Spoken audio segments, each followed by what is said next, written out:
Hey, you beautiful people. It is story time with Miss Gloria on Our Lifestyle Today. Or I should actually call it Our Lifestyle Tonight because it is actually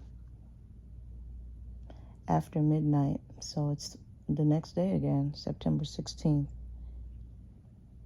So I know a lot of times we don't want to talk about forgiveness because, first of all, it is an extremely uncomfortable topic.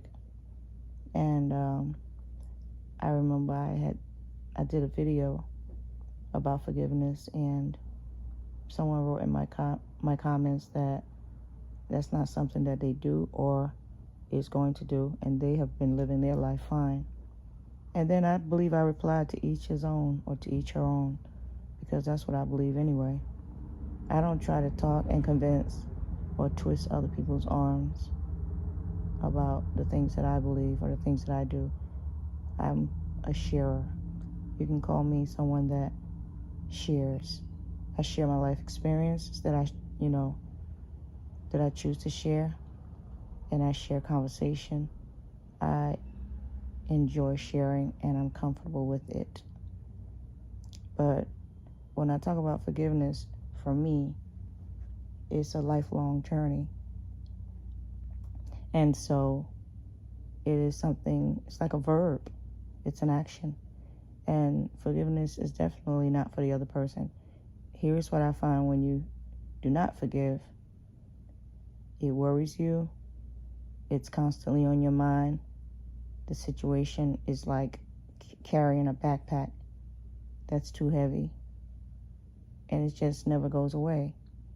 And the person that is involved with the action, the perpetrator, the person that did it, that person is always right next to you, under your skin, inside your head, just living free rent up there inside your head. So that's what happens when I didn't forgive. What else happened? I wound up with headaches. I had problems with my stomach. I started losing my hair. I had problems sleeping. I had problems digesting my food. I had problems eating. Food didn't taste as good, food didn't taste as well as it should have tasted. My heart, I had problems with skipping heartbeat. All of those issues I had when I had issues with not forgiving, as well as I had problems concentrating and focusing. Now, can you imagine living like that? And I lived like that for decades. And the reason why is because the person that took my mother's life was my father's nephew. And so he was somebody I grew up with, played with, went to church with. We had tons of fun when we were children. He grew up, went the bad way, wound up in the bad house for a while, in and out, in and out, in and out, like a revolving door. And my dad pretty much kind of raised him. So he could have been my quasi brother, I guess.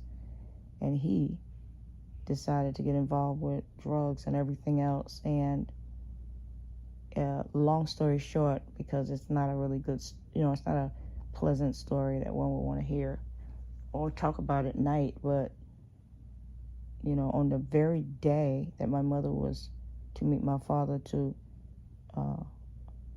adopt, foster care, his 3 brothers and sisters, 3 of them, 1 brother, 2 sisters, he chose that day to do his cowardly deed. In the end, he confessed. Cops got him. He did about 40-something years in prison. But that's not the point. It's a horribly tragic, terrible story, but that's not the point. The point is he destroyed so many people's lives. Me, my father, my little sister, my little brother at the time, the church family, just many people's lives. I don't know what other people did with regard to trying to figure out how to forgive him, because it was a Judas type situation. It wasn't a stranger or someone we didn't know. It was someone we ate with, someone we worshiped with. someone that actually literally sat in the house a week prior discussing politics and religion, and just a freaking demon sitting in the house with shades on, acting as if he was intelligent, having a conversation. And I will never forget this for as long as I live. I was only 21 years old, and I said, oh, why you got on shades? I can't see your soul. I remember saying that. And he chuckled and said, Gloria, you're a wise young lady.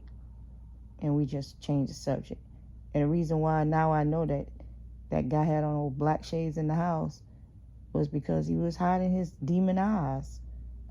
He knew I was a bright young lady. I would have been able to see the nonsense, insanity, and craziness and demonic actions that were going on behind his eyes. Because within a week or less, he had done that to Mama. She let him in, of course, because he's part of family. And he surprised her, and I will never tell anyone, because it's public knowledge, of course, in the news everywhere. It was 1984 in March. I'm not talking about what happened, because it was worse than anything could have happened to anyone. So what's my point? Oh yeah, forgiveness. So I had to go through my 20s and my 30s and even my 40s trying to figure out on and off how to forgive this demon, in between writing impact statements to keep him in jail, which the state of New York eventually let him out anyway, secretly. And I got the redacted statement of the things that he said and all his parole hearings and all that. It was so redacted with so much black magic marker until I can barely see anything for his rights to privacy. Anywho, oh yeah, back to forgiveness. So I had to figure out how to forgive over time. And I did do some therapy, but I did mostly praying. And so in my way of praying is praying and then forgetting about it, not praying and then waiting. I don't think I was very active with my prayer. I'm just letting you know that's how I did it.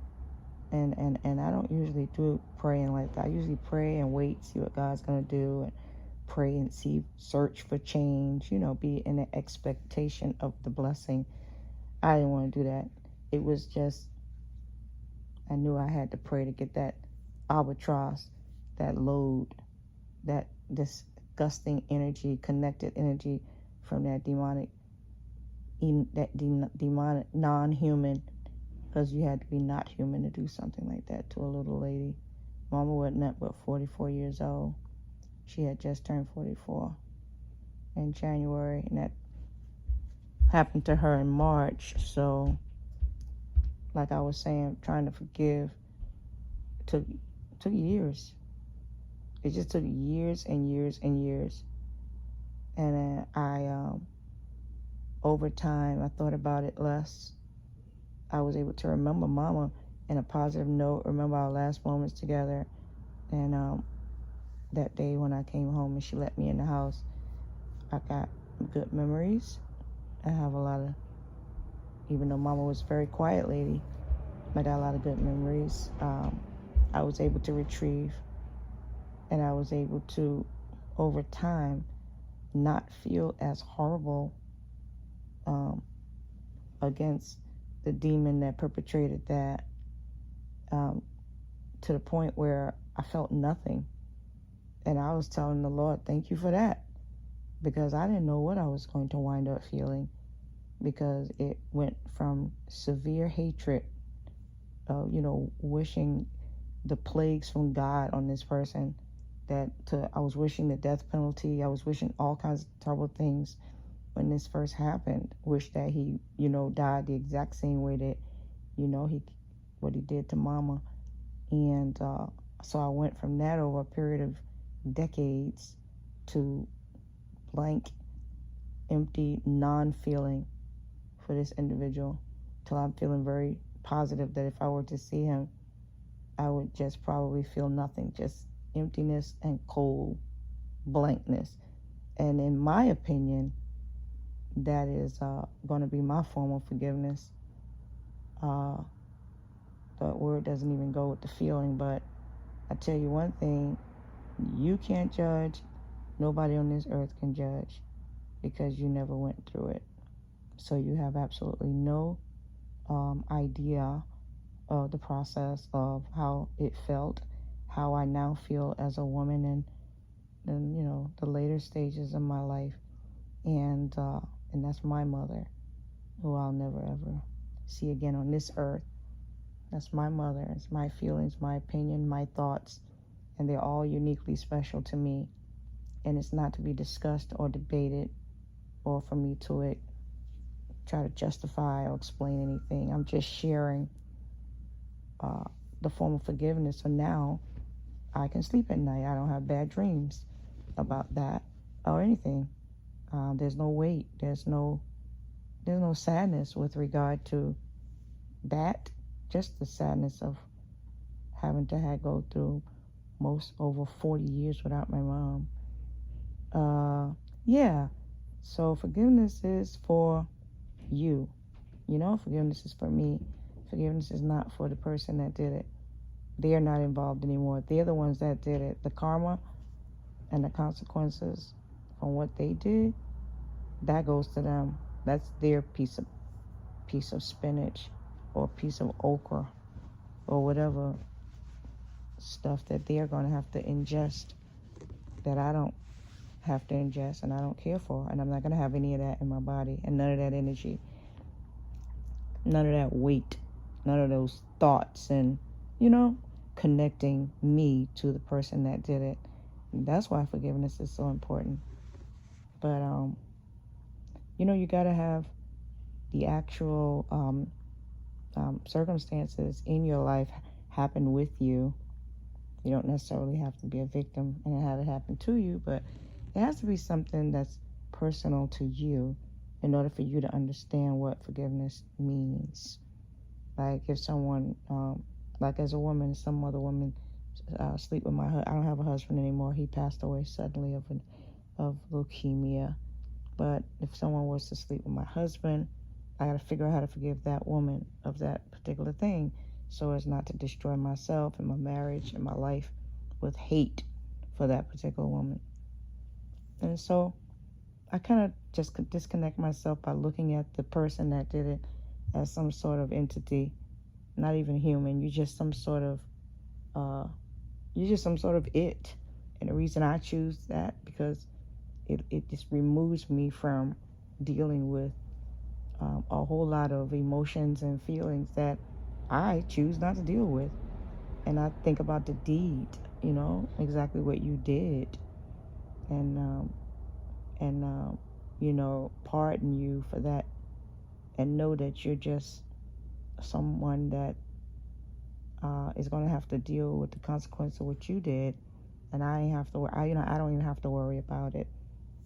And it's the deed, it's the terrible thing that you did to hurt, and to learn from that, to stay away from those types of people, to be able to see them coming 100 miles away before they get anywhere near me, and and never have those types of people fool me into their web of deceit, because that's what that other person had done. Got real close to the family and then did the Judas. And if you're not biblical, what Judas did was become part of the 12 guys, the 12 dudes that Jesus was hanging with, Jesus' homeboys, his disciples, and then went and kissed him on the cheek in order to identify to the man back then who Jesus was, because all of them looked similar. And when the guy came to take Jesus away, they didn't know which one was Jesus, because they all looked very similar back then. Because why did he have to go and identify who he was if they all looked different? Common sense would tell anyone they looked like the people of their time back then, and they were Jews. And he went and kissed Jesus on the cheek and said, "Here he is." Then they gave him his 30 pieces of silver, and he felt so disgusted with himself that he decided to end his life. So that's exactly what happened with Mama, but the guy served time in jail and they let him out. He's now in his 70s or something, walking around New York City, free, breathing, living. But since I believe in God, that's not my concern. I have absolutely nothing to do with that. When you a Christian, you have to accept. You're a Christian and you decide that the Almighty God is your ruler and your maker. You have to accept when these types of tragedies and things happen, because you have to take the bad with the good. You can't just take the Lord's blessings and all of the good things that happen in your life, and then when something comes around that's a tragedy or terrible, you'd be like, oh, I don't believe in this God anymore. This makes no sense. I don't like it. So, go to places. And that's not quite how it works. And if you do that, then of course you're doing a disservice to yourself. But that's another topic which I'm not at liberty to talk about, because I'm not using my channel for religious purposes or politics or sports. Okay, guys, I'm gonna go, and I thank you for your time. If you listened up to this point, thank you so much, and I hope to hear from you at some point so I can know who my 59 subscribers are. And this is Miss Gloria with Our Lifestyle Today, with story time for September the 16th, Monday, 2024. Good night, guys.